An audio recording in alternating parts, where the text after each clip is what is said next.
Voy a explicar cómo son armadas las arquitecturas modernas. Vamos a ver bastantes tipos de modos de lanzar proyectos, los monolíticos, arquitectura con microservicios y vamos a ver algunos ejemplos del mundo real y ver cómo cada uno de estos funciona. Cuando nosotros tenemos aplicaciones, por ejemplo esta que desarrollé hace tiempo, es una quinela para hacer apuestas y tratar de predecir los resultados del mundial, ahí por el 2018. Para hacer una aplicación de esta hay varios componentes que tenemos. Por ejemplo, tenemos la base de datos, es decir, mis resultados, los usuarios, las personas que se han registrado tienen que estar guardadas en una parte. Vamos a tener la parte visual, vamos a tener la parte de donde tenemos la interfaz, los botones, en este caso es esta imagen que estamos viendo acá. Y vamos a tener el backend. El backend es esa parte invisible que no vemos, que es la que hace las llamadas. El backend es la parte que va a interactuar directamente con la base de datos, la que recibe las solicitudes del cliente. El cliente interactúa a través del frontend y luego van y actualizan una base de datos. Vamos a entender un poquito más esta parte, creo que se explica mejor con esta foto que está acá. Tenemos dos clases de modos de crear arquitecturas. Uno es la arquitectura monolítica y otra es la arquitectura de microservicios. Veamos la imagen para monolíticos e imaginemos que cada una de estas figuras que está acá representa un servicio. Por ejemplo, acá, esta aplicación que es relativamente fácil, tenemos tres servicios.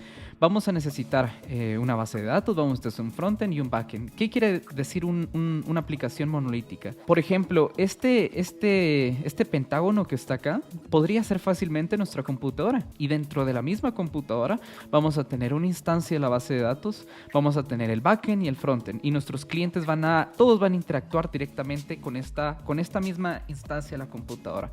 ¿Qué significa esto?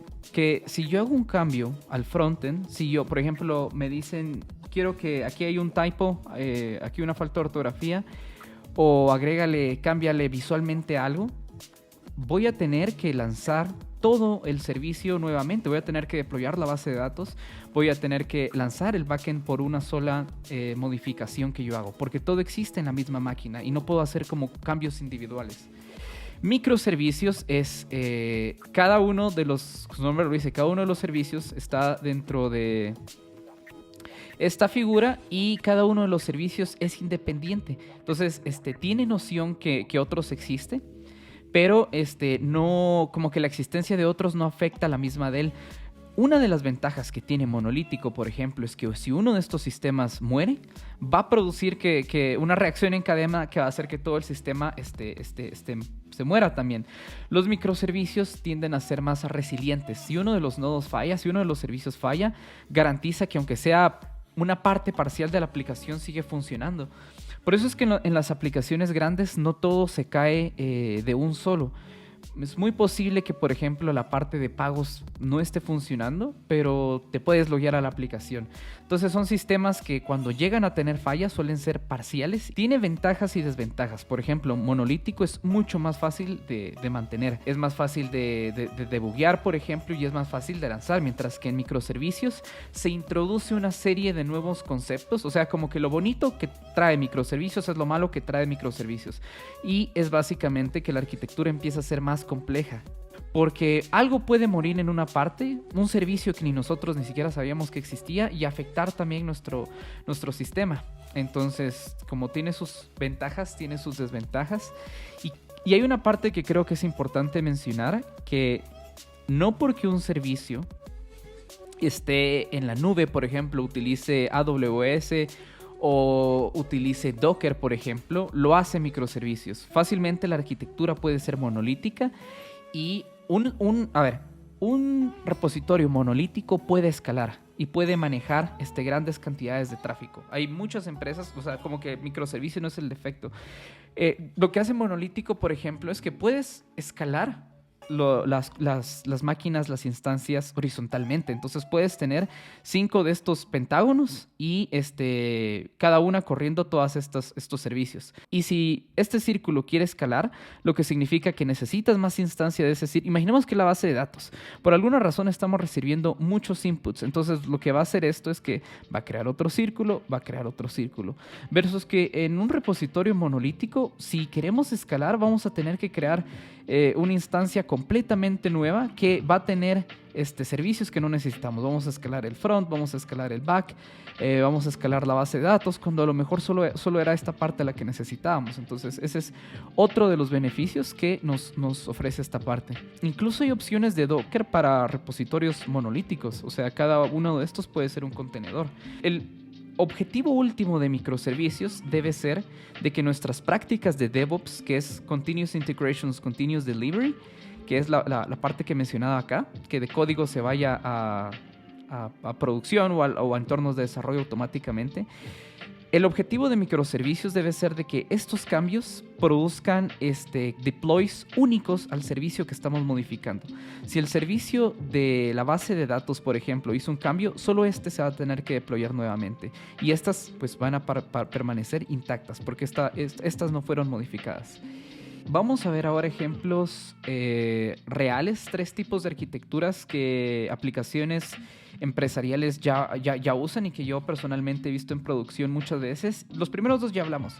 Tenemos los repositorios monolíticos, tenemos los microservicios y quiero que veamos el último modo, que de hecho, por lo que he visto, es uno de los modos más comunes, o incluso llega a haber una mezcla entre microservicios o servicios monolíticos que combina servicios de terceros. Así es como se ve usualmente una aplicación que es altamente distribuida y es como una especie de continuación para microservicios, porque puede que estemos utilizando pasarelas de servicio. De hecho, muchas aplicaciones, si por ejemplo aquí en esta quiniela yo hubiera ingresado pagos para reclamar premios y así, eventualmente voy a tener que usar una pasarela de pagos y esto vendría a ser el servicio de Stripe.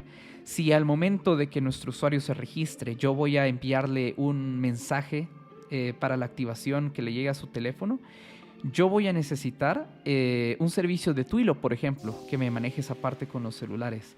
Entonces nuestra aplicación empieza a tener más forma de módulos, múltiples partes que están funcionando, y todas estas partes igual cumplen el requisito de ser independent deployables. Yo en Stripe no tengo que modificar nada, ellos manejan su propia infraestructura.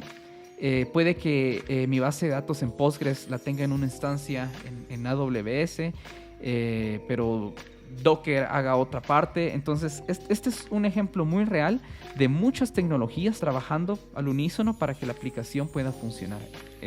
Vamos a hacer el ejercicio de que nos toca a nosotros tomar las decisiones de qué arquitectura elegir, qué base de datos elegir. Y esto es importante porque en muchas entrevistas de Systems Design estos son los ejercicios. Te dicen, tienes que realizar una quinela, quiero que por favor me hagas la arquitectura. Y las preguntas van como, por ejemplo, ¿qué base de datos vas a usar? ¿Va a ser una base de datos relacional o va a ser una base de datos tradicional como SQL? Se me olvidó mencionar, un ejemplo de estos, por ejemplo, podría ser Firebase. O este tipo de movimientos donde son serverless, donde utilizas funciones Lambda de Amazon, por ejemplo. Entonces, bueno, un par de ejemplos reales ahí. Si esta aplicación fuera un monolito, tendríamos, por ejemplo, como ya lo había mencionado antes, tendríamos la base de datos, tendríamos el frontend y tendríamos el backend. Estas partes se pueden pegar y lanzar juntos con framework como por ejemplo Java Spring, como por ejemplo .NET Core, Node.js. Así que a través de estas integraciones podemos lanzar una sola instancia. Entonces tenemos esta va a ser nuestra máquina virtual. En Amazon a una máquina virtual se le conoce como EC2 Instance. Finalmente esto estaría dentro de una VPN, una red privada virtual, porque no queremos de que nuestra base de datos esté accesible hacia el público. Y para que esto pueda comunicarse con el exterior. Vamos a tener un Net Gateway y esto va a recibir información desde afuera a través de un Load Balancer. Un Load Balancer básicamente es un servicio que redirecciona el tráfico a diferentes instancias. Podríamos tener otra instancia acá y el Load Balancer sería el encargado de decir si le manda el tráfico a esta instancia y a lo mejor el otro se la manda a la otra, y ahí estamos como distribuyendo el tráfico. Para microservicios tenemos que ir varios pasos atrás, incluso pensar en el modo que estamos haciendo la arquitectura de esto. Por ejemplo, el backend en esta parte tiene una sección para payments, por ejemplo.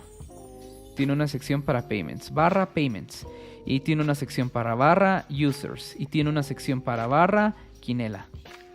El modo en el que haríamos la arquitectura de esto para microservicios es de que tendríamos un solo servicio, o sea, habría una instancia S2 para payments nada más. Tendríamos otra instancia para users y cada una de estas tendría sus propios endpoints. Si payments quiere saber algo de users, interactuará directamente con users. Si empezamos a tener muchas solicitudes al módulo de payments, como mencioné en el ejemplo, vamos a querer escalar esta parte. ¿Quién controla eventualmente o quién dictamina cuántas instancias vamos a crear? Para eso vamos a tener que introducir conceptos como Docker, por ejemplo, como Kubernetes. Amazon incluso tiene su propio sistema de hacer autoescala. Pero bueno, esto va a existir, lo podemos meter dentro de una subnet, por ejemplo. Y todo esto va a existir dentro de nuestra red privada. Y bueno, creo que con este ejemplo de la Quinela y modos diferentes que podemos ir pensando en su arquitectura, puede quedar un poquito más claro el tema. Y luego, como mencionaba, nuestra aplicación puede tener mensajes de CMS para verificación, pagos, y eventualmente nuestra aplicación va a tomar una forma un poquito más distribuida y abstracta. ¿Qué método es el mejor? Pues va a depender mucho de nuestras necesidades. Cuando vayamos al módulo de sistemas distribuidos, podemos hacer más énfasis en cómo tener pensamiento crítico a la hora de elegir qué tecnologías vamos a usar. Este fue un ejemplo de tipos de arquitecturas que se usan hoy en día en entornos modernos. Espero que te haya servido y nos vemos en el siguiente video.